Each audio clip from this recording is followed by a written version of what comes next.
Good evening dear student, स्वागत है आप सबका आपके अपने शिखर एजुकेशन यूट्यूब चैनल पर। आप सभी विद्यार्थियों का पुनः हार्दिक अभिनंदन, हार्दिक स्वागत। आ जाइए, क्लास निर्धारित समय पर प्रारंभ है, ठीक है। और आज हम बीएसटीसी स्पेशल जो टॉपिक दे रखा है सृजनात्मकता, क्रिएटिविटी के बारे में एमसीक्यूज के माध्यम से अभ्यास करेंगे और देख रहे हैं कि इससे बाहर कुछ भी नहीं, ठीक है। कोशिश की जाएगी कि आपको वही सिलेक्टेड चीज मटेरियल दिया जाए जो आपके लिए एग्जाम में उपयोगी होगा। तो एक बार जुड़ जाइए सभी, बता दीजिए आवाज प्रॉपर आ रही है नहीं आ रही है। चलिए बहुत बढ़िया। Pawan Singh good evening, good evening बेटा, गुड इवनिंग, बहुत बढ़िया बहुत बढ़िया। आ जाओ सभी एक बार। Pawan Singh good evening, Tulsi Sharma Radhe Radhe sir, Mayank Pandit sir ji की जय हो, बहुत बढ़िया।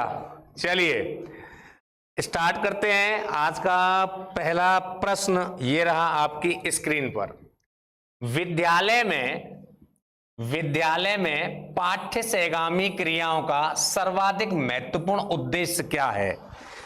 विद्यालय में पाठ्य सहगामी क्रियाओं का सर्वाधिक महत्वपूर्ण उपयोग क्या है या उद्देश्य क्या है?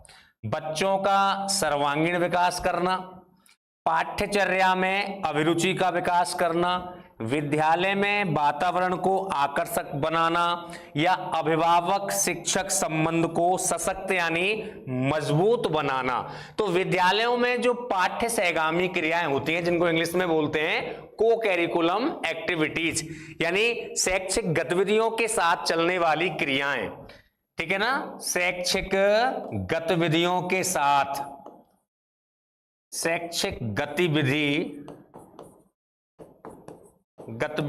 के साथ साथ चलने वाली क्रियाएं क्या कहलाती हैं? पाठ्य सहगामी क्रियाएं कहलाती हैं, को करिकुलम एक्टिविटीज कहलाती हैं। राधे राधे, इट्स लकी सारस, पवन सिंह बहुत बढ़िया, लक्की बघेल राम राम साहब, राम राम, ठीक है। अब प्रश्न का उत्तर करिएगा कि पाठ्य सहगामी क्रियाएं जो हम विद्यालयों में कराते हैं उनका हमारा सबसे अधिक महत्वपूर्ण उद्देश्य क्या है, सर्वाधिक महत्वपूर्ण? तो देखिए, बच्चों का सर्वांगीण विकास, पाठ्यचर्या में अभिरुचि, बच्चा कैरिकुलम में रुचि ले, विद्यालय में वातावरण, विद्यालय का जो वातावरण है उसको आकर्षक बनाया जाए या अभिभावक जो और शिक्षक संबंध है उनको सशक्त यानी मजबूत बनाना।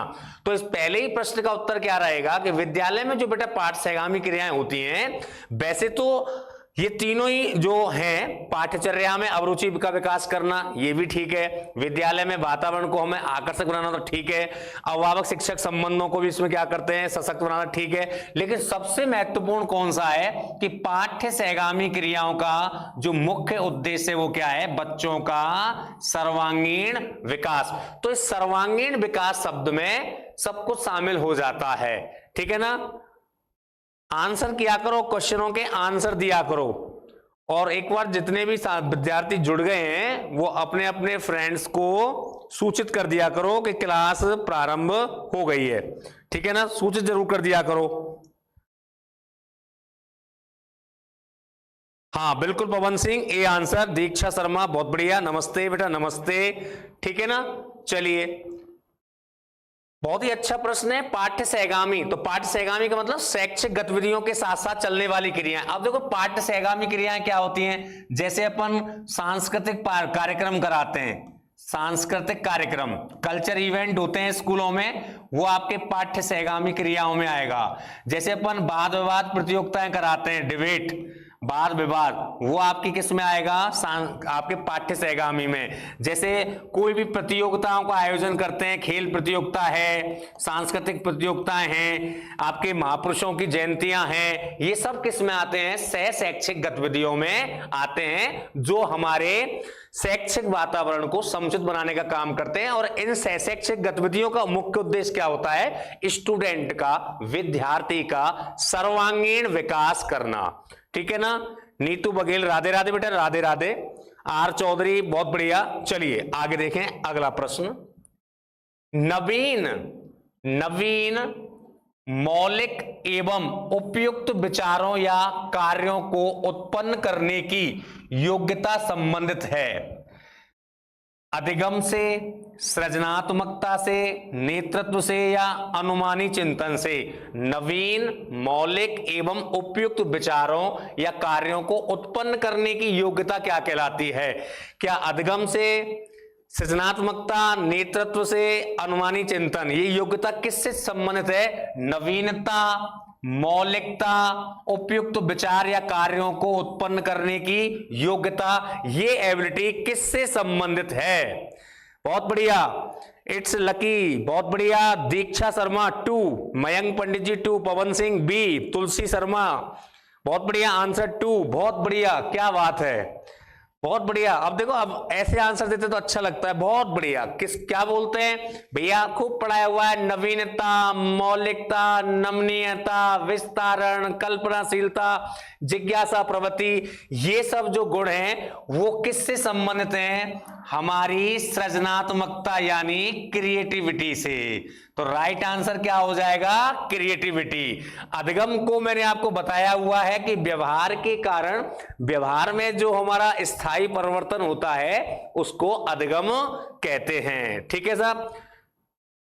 बाबूलाल चौधरी हिंदी, नमस्कार भैया बाबूलाल जी, भाई नमस्कार, नमस्कार आपके लिए बाबूलाल। बाबूलाल जी भी हमारे हिंदी के विशेषज्ञ बने हुए हैं, बहुत अच्छा हिंदी सब्जेक्ट पढ़ाते, मैंने क्लास देखी है बाबूलाल जी तुम्हारी, ठीक है ना। तो नवीनता, मौलिकता, उपयुक्त विचारों या कार्यों को उत्पन्न करने की योग्यता क्रिएटिविटी कहलाती है, सृजनात्मकता कही जाती है। सृजनात्मकता हिंदी भाषा के सृजन शब्द से बना है दोस्तों। किससे बना है? सृजन शब्द से, सृजन शब्द से बना है। और सृजन शब्द का मतलब क्या होता है? निर्माण करना। इसका अर्थ क्या होता है? निर्माण करना। तो किसी भी चीज का निर्माण करने के लिए बच्चों के अंदर नवीनता का भाव होना चाहिए, उनके अंदर मौलिकता, मौलिकता का मतलब होता है कुछ अनूठा कार्य करना, कुछ अनोखा कार्य करना, उनमें उपयुक्त विचार या कार्यों को उत्पन्न करने की एक विचारावेश, जिसको कि ब्रेन स्टॉर्मिंग या विचार उद्वेलन विधि भी कहते हैं, वो योग्यता उनके अंदर होती है। ठीक है बेटा, तो बहुत बढ़िया, सृजनात्मकता। आगे चलो। एक शिक्षक स्वयं और शिक्षार्थियों में, स्वयं शिक्षार्थियों में रचनात्मकता कैसे विकसित कर सकता है? इसको हटाओ यहां से। एक शिक्षक स्वयं शिक्षार्थियों में रचनात्मकता कैसे विकसित कर सकता है? किसी रचनात्मक कार्य की प्रशंसा करके, नए लक्ष्य निर्धारित करके, नई अद्यतन जानकारी दे करके, या विचार उत्तेजक खेल खिलाकर कैसे कर सकता है? बताइए कैसे कर सकता है? आंसर करो। क्वेश्चन नंबर 3 का आंसर दीजिए फटाफट, आंसर किया करो फटाफट से। पवन सिंह डी, बहुत बढ़िया। विचार उत्तेजक खेल खिलाकर। दीक्षा शर्मा 4, इट्स लकी। सारस डी, बिल्कुल ठीक है ना। तो देखो, सृजनात्मकता का जो, रचनात्मकता का मतलब क्या होता है? सृजनात्मकता, मैंने बताया था, सृजनात्मकता या रचनात्मकता, क्रिएटिविटी, ठीक है। लैटिन शब्द क्रिएट से बना है, क्रिएट का मतलब होता है टू मेक, यानी बनाना, कुछ भी नवीन उत्पाद, नया निर्मित करना। ठीक है, बहुत बढ़िया, सबके आंसर बढ़िया आ रहे हैं, बहुत बढ़िया। उत्तम सिंह, नीतू बघेल, बहुत बढ़िया, बहुत बढ़िया। मयंक, तुलसी, बहुत बढ़िया बेटा, शाबाश, बिल्कुल।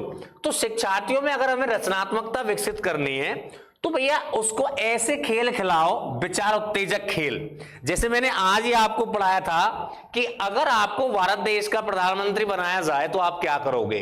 ये कहीं ना कहीं आपके अंदर रचनात्मक प्रवृत्ति का विकास करेगा। ऐसे खेल खिलाओ जिससे कोई नवीन उत्पाद, कुछ नवीनता, कुछ नवीन होने की प्रस्तुति की जा सके, कुछ नवीनता उत्पन्न की जा सके, तो वो क्या कहलाएगा? सृजनात्मकता कहलाएगा। हाँ भाई, लाइक शेयर कमेंट करो सभी। हाँ कमेंट करो, लेकिन कमेंट केवल क्वेश्चन आंसर के उत्तरों पे करिए, ठीक है बेटा। चले आगे, अगला प्रश्न। सृजनात्मकता संबंधित है, किससे संबंधित है? अभिसारी चिंतन, अपसारी चिंतन, एल्गोरिथमिक चिंतन या क्रमबद्ध चिंतन। अब अभिसारी बोले तो कन्वर्जेंट थिंकिंग, अपसारी बोले तो डाइवर्जेंट थिंकिंग, एल्गोरिथमिक थिंकिंग या सीक्वेंस थिंकिंग। सृजनात्मकता कौन का संबंध किससे है बताइएगा। सृजनात्मकता का संबंध किससे है? मयंक बहुत बढ़िया। अब अभिसारी बता रहे हैं, उत्तम सिंह 2 आंसर कर रहे हैं, बहुत बढ़िया। इट्स लकी ए, और दीक्षा शर्मा आंसर कर रही है बेटा 2, फोर्थ का आंसर 2 होगा। बताइए, बहुत बढ़िया, शाबाश, बहुत बढ़िया। बी तुलसी का भी आंसर 2 आ रहा है। चलिए देखते हैं इसका आंसर। बेटा जिसने मयंक पंडित, आपने बेटा पहला एक आंसर दिया है। अरे लला, अभिसारी चिंतन का संबंध तो होता है हमारी बुद्धि से। अभिसारी चिंतन का संबंध किससे होता है? बुद्धि से। लेकिन अपसारी चिंतन का संबंध किससे होता है? हमारी सृजनात्मकता से। तो सृजनात्मकता में कौन सा चिंतन पाया जाता है? अपसारी चिंतन पाया जाता है। तो विकल्प 2 राइट होगा, ठीक है ना। विकल्प 2 क्या हो जाएगा? बिल्कुल राइट हो जाएगा, ठीक है। अब आप देखो, ये जो अभिसारी हैं, अभिसारी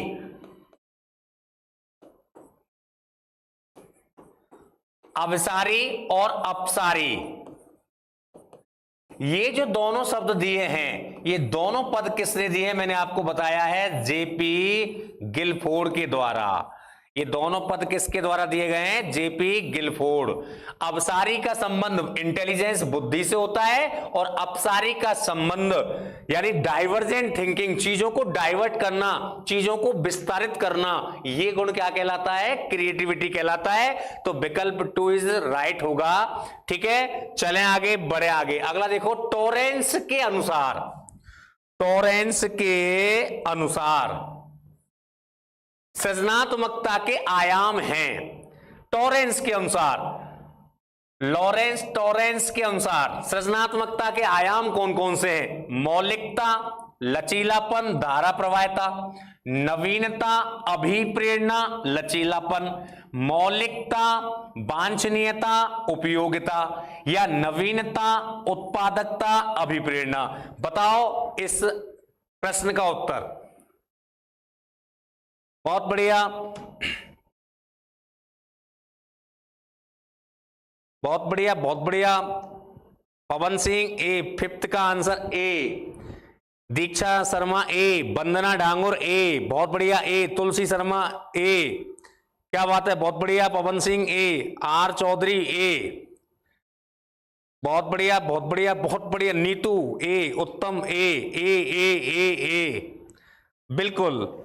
चलो आप सब ए कह रहे हैं तो बिल्कुल सही होगा। मौलिकता, लचीलापन और धारा प्रवाहिता। टॉरेंस के सृजनात्मकता के मापन में इन तीनों का ही तो क्या किया जाता है? मापन। कौन कौन से? मौलिकता, लचीलापन को नमनीयता भी बोल सकता है, और धारा प्रवाहिता। बिल्कुल राइट आंसर है सभी बच्चों का। बहुत बढ़िया, बहुत बढ़िया। पायल कुंतल ए, बहुत बढ़िया बेटा, शाबाश। चलिए, बिल्कुल राइट आंसर दिया है टॉरेंस। अब देखो, टॉरेंस को क्या बोलते हैं? आधुनिक सृजन शास्त्र का पिता। आधुनिक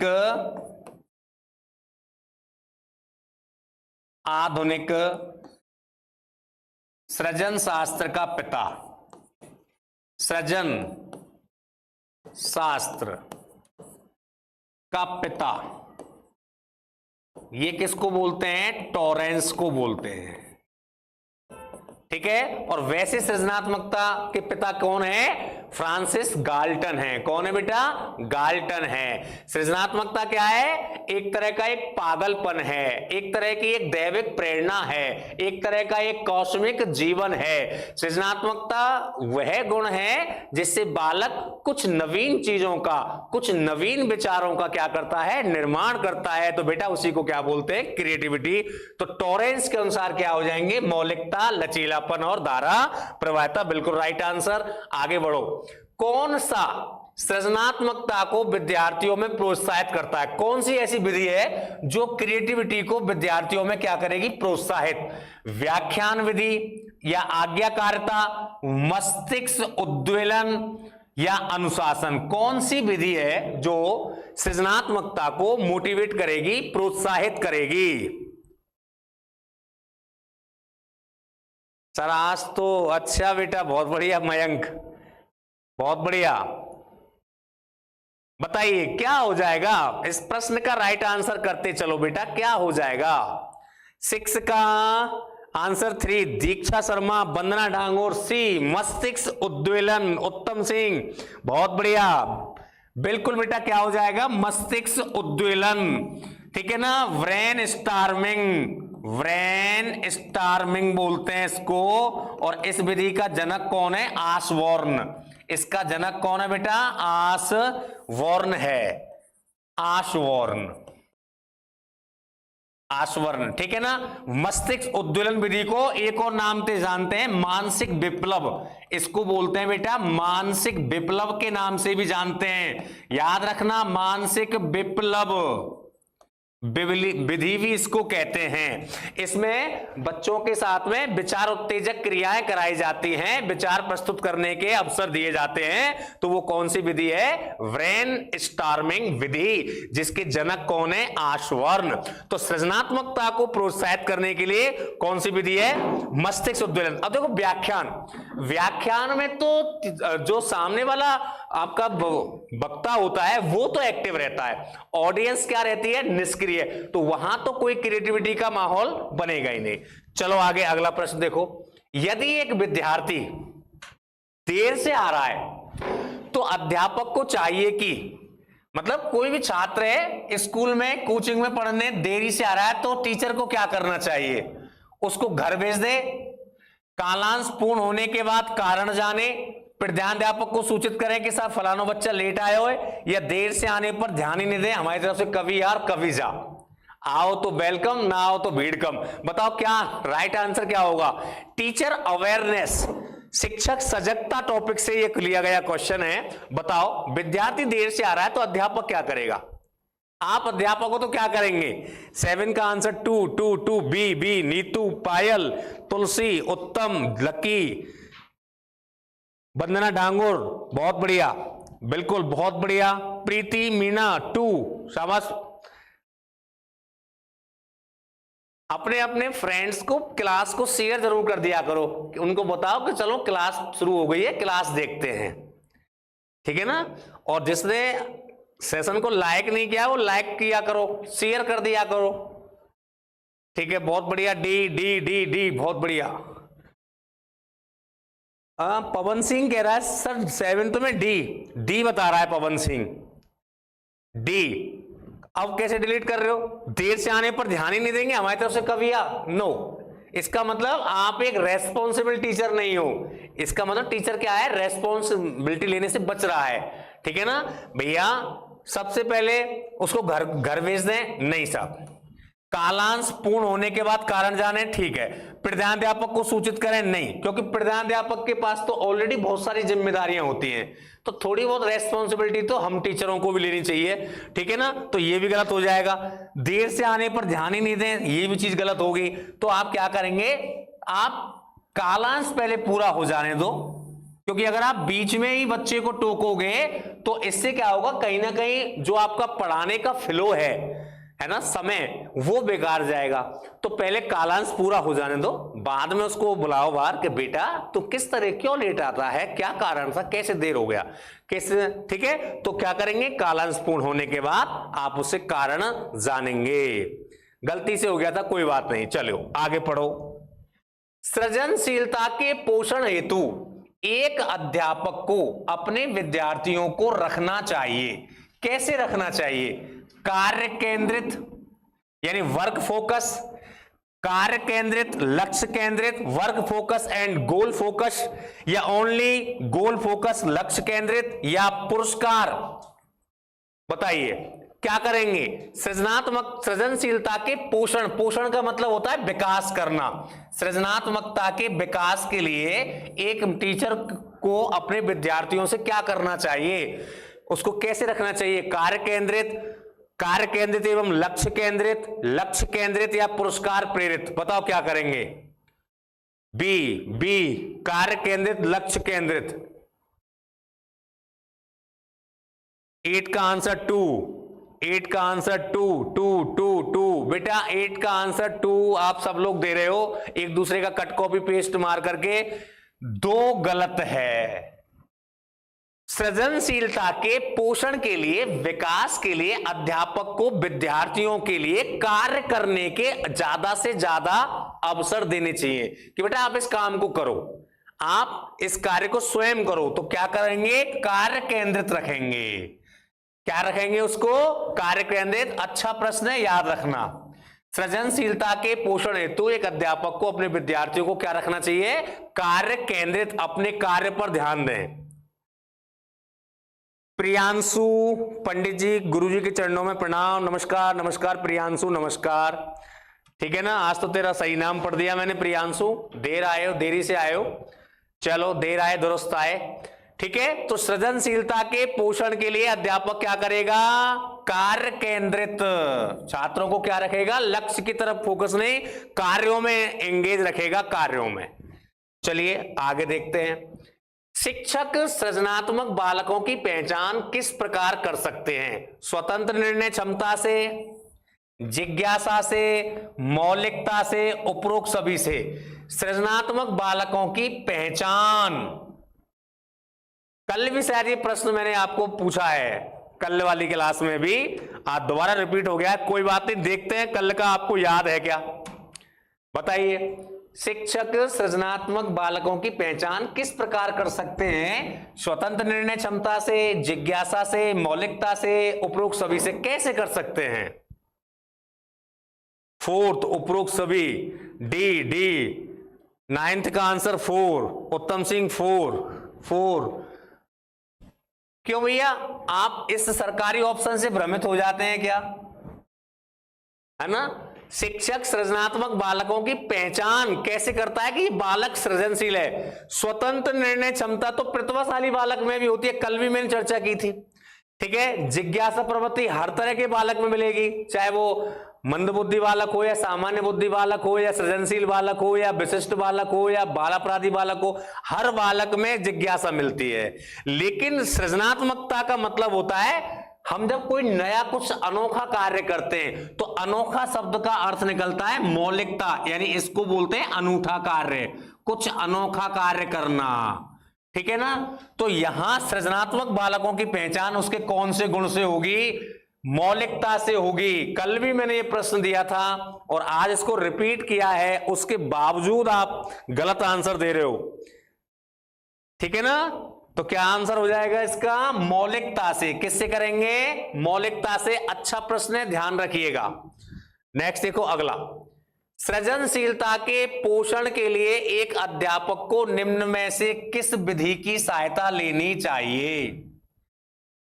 ब्रेनस्टॉर्मिंग या विचारावेश, व्याख्यान विधि, दृश्य श्रव्य सामग्री या उपरोक्त सभी। सृजनशीलता का पोषण करना है तो कौन सी विधि ऐसी है जो सृजनात्मकता को, क्रिएटिविटी को, रचनात्मकता को बढ़ावा देती है? ब्रेनस्टॉर्मिंग, ठीक है, expression method, audio video material या ऑल ऑफ द एबव?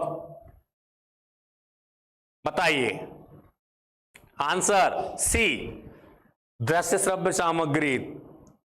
सी।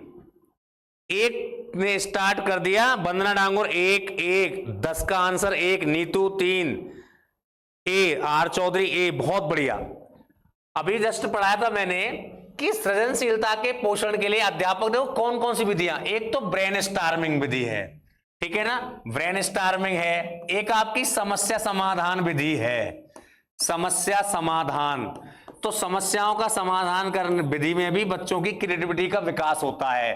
ठीक है, एक आपकी खेल विधि है, खेल विधि, ठीक है ना, खेल विधि में भी बच्चों की क्रिएटिविटी का क्या होता है? सृजनात्मकता का विकास होता है। एक आपकी कौन सी हो गई? ब्रेनस्टॉर्मिंग।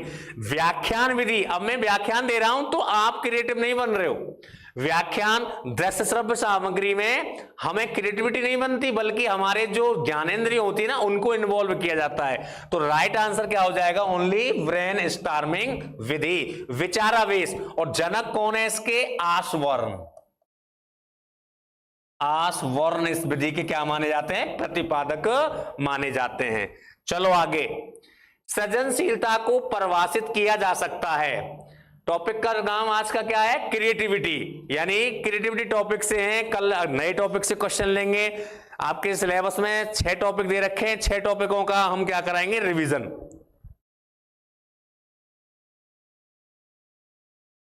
प्रियांशु, अच्छा, चलो देखो आगे। सृजनशीलता को परिभाषित किया जा सकता है मौलिक विचार निर्माण से, मौलिक उत्तर और समाधान सुझावों से,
हेलो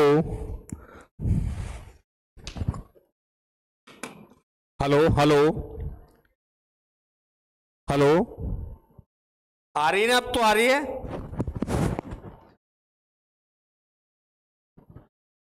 आ गई क्या आवाज? आकर बताओ, आवाज आ गई क्या? हेलो,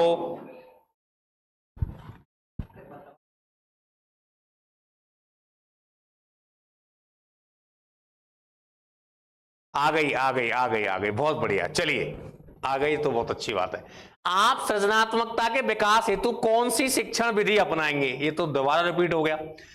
हाँ, आप सृजनात्मकता के विकास हेतु कौन सी शिक्षण विधि अपनाएंगे? तुम टीचर हो, बच्चों की क्रिएटिविटी को डेवलप करना चाहते हो, तो कौन सी विधि अपनाओगे? बताइए, कौन सी विधि अपनाओगे?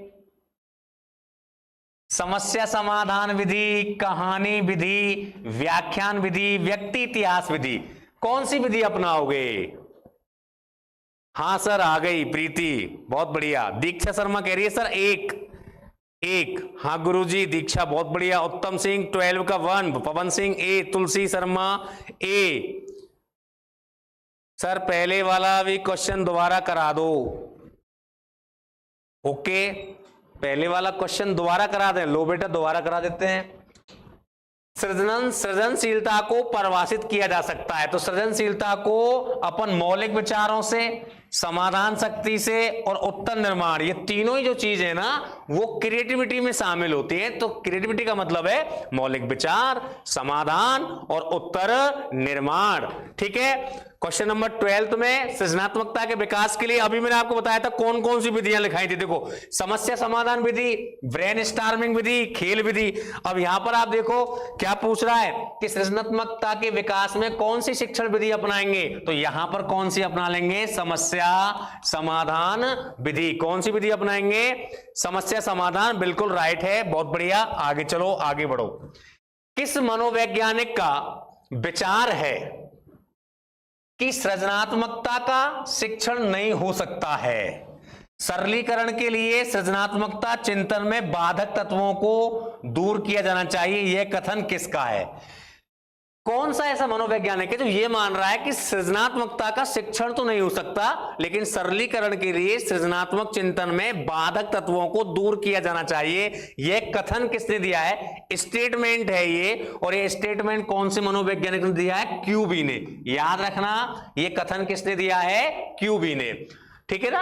हर चीज कभी कभी हम नोट्स में नहीं लिखवा पाते हैं, लेकिन क्वेश्चनों में चीज आती है तो वहां पर भी आपको ध्यान देना होता है बेटा। हर चीज नोट्स में नहीं मिल सकती है, ठीक है ना? ये स्टेटमेंट है, स्टेटमेंट का कोई अता पता नहीं होता है, कोई सा भी डाल देता है। तो ये कथन किसने दिया है? क्यूबी ने, कि सृजनात्मकता का शिक्षण नहीं हो सकता, सरलीकरण के लिए सृजनात्मकता चिंतन में बाधक तत्वों को दूर किया जाना चाहिए, कथन दिया है क्यूबी ने। चलिए आगे। टॉरेंस के अनुसार सृजनात्मकता के तत्व हैं मौलिकता, विनोद प्रियता, जिज्ञासा, उपरोक्त सभी। तो टॉरेंस ने मौलिकता, विनोद प्रियता का मतलब एक तरह से नमनीयता, लोचनीयता, जिज्ञासा प्रवृत्ति, विस्तारण शक्ति, ये सब आपके किसके गुण हैं? ये सृजनात्मकता के तत्व हैं। तो यहां आंसर क्या हो जाएगा? क्वेश्चन नंबर 14 का आंसर हो जाएगा उपरोक्त सभी। क्या हो जाएगा बेटा? उपरोक्त सभी। ठीक है, चलें आगे, बढ़े आगे। चलिए अगला। कोठारी समिति ने सृजनात्मक बालकों के लिए कौन से कारण बताए हैं? कोठारी समिति ने सृजनात्मक बालकों के लिए कौन से कारण बताए हैं? एक, औसत अध्यापक की कमजोरी, शिक्षण ढांचे का कठोर होना, एक व दो, दोनों, उपरोक्त में से कोई नहीं। सृजनात्मकता के विकास में बालकों के लिए कौन से ऐसे कारण हैं जिनसे बच्चों में सृजनात्मकता का विकास नहीं होता? वो आयोग है हमारी कोठारी समिति, और कोठारी समिति बनाई गई है 1964 में। 1964-66 में कोठारी समिति का निर्माण हुआ था। इसके अध्यक्ष थे professor DS Kothari. DS Kothari, Daulat Singh Kothari इसके कौन थे? अध्यक्ष थे। ठीक है ना? अब कोठारी आयोग ने सृजनात्मक बालकों में सृजनात्मक विकास क्यों नहीं होता, उसके क्या कारण बताए हैं? तो एक तो औसत अध्यापक की कमजोरी है। बहुत से अध्यापक क्या करते हैं? क्रिएटिविटी का, good evening, good evening, it's lucky, okay sir, okay, बहुत बढ़िया। हाँ बिल्कुल, केपी अधाना सर कह रहे हैं इंग्लिश की क्लास अब 8 से होगी। ओके, अच्छी बात है। Okay, good evening, good evening, good evening Payal, बहुत बढ़िया, बहुत बढ़िया। चलो आगे।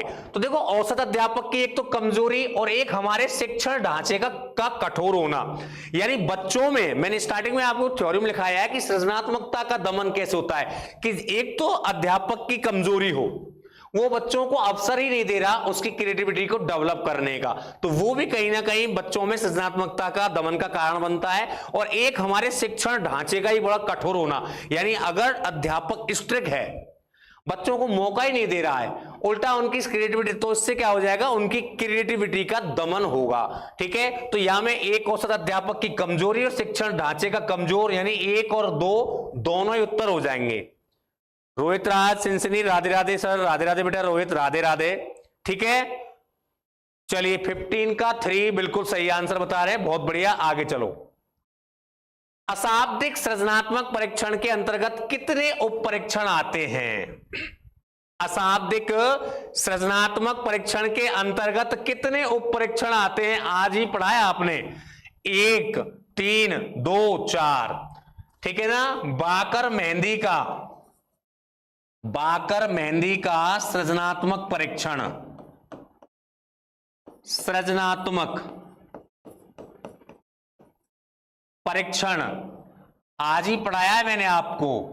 ठीक है? और इसमें ये बाकर मेहंदी है कहां के? आपको पता ही है, अलीगढ़ के हैं। बी के पास ही कहां को है? इंदौर को है। ये अलीगढ़ से हैं। ठीक है?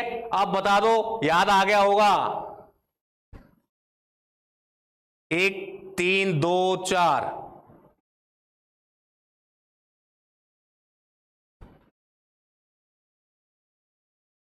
कितने उप परीक्षण आते हैं? उप परीक्षण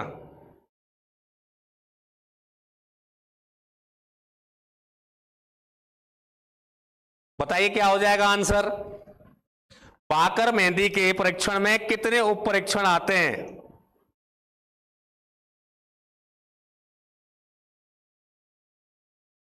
आंसर करो सारे बच्चे।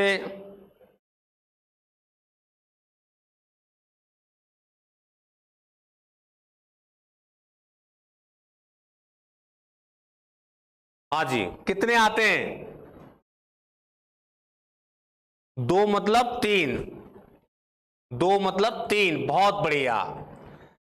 ठीक है ना भाई, 3 तो 4 तो शाब्दिक है और 3 उप परीक्षण है, 4 और 3 टोटल कितने थे? 7 थे, तो इसमें कितने हैं? 3 हैं। कितने आ जाएंगे? 3, बहुत बढ़िया। इसका मतलब ध्यान से पढ़ते हो। चलो आगे। सृजनात्मकता की को मापने के लिए निम्नलिखित में से किन पहलुओं पर ध्यान दिया जाता है? धारा प्रवाहिता, लचीलापन, विस्तारण, उपरोक्त सभी। बताओ क्या हो जाएगा? ऑप्शन 2, बहुत बढ़िया, बहुत बढ़िया, बहुत बढ़िया, बहुत बढ़िया। बताओ, आंसर करिए सारे बच्चे, फटाफट से आंसर करिए। बहुत बढ़िया,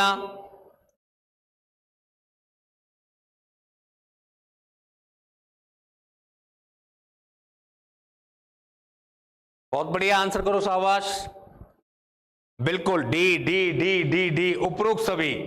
किन पहलुओं पर? देखो, धारा प्रवाहिता, लचीलापन, विस्तारण, और एक और रह गया इसमें, 4 ही तत्व तो लिखाते हैं, मौलिकता।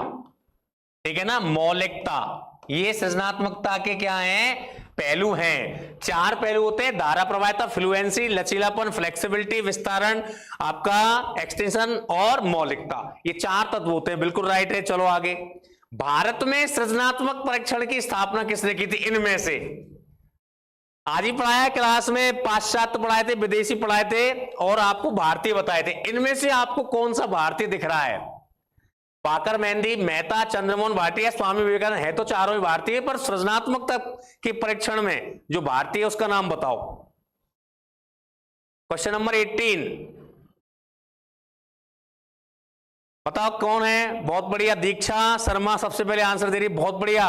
प्रियांशु पंडित, बहुत बढ़िया। तुलसी शर्मा, बहुत बढ़िया, बहुत बढ़िया, सही है, बिल्कुल सही है। बाकर मेहंदी। 2 ही नाम तो बताए, बाकर मेहंदी, और एक बताया था आपको बीके पासी। BK Pasi from Indore, Baqar Mehdi from Aligarh. ठीक है ना। इन्होंने सृजनात्मक, ये सृजनात्मकता के भारतीय परीक्षक हैं। और वैसे आपके विदेशी में आते हैं, टॉरेंस का आता है, जेपी गिलफोर्ड का आता है, गेटजेल का आता है। ये आपके कौन है? विदेशी हैं। क्लियर है? बहुत बढ़िया। चलो आगे बढ़ो, आगे। और इसी के साथ आज के प्रश्नों का कारवा हमारा यही समाप्त होता है। कल फिर एक नए सेशन के साथ में मिलेंगे। बेटा 7:30 बजे क्लास प्रारंभ होती है, 7:30 बजे जुड़ जाया करो। ठीक है ना। और इसके बाद जस्ट आपके इंग्लिश की क्लास होनी है। ठीक है ना।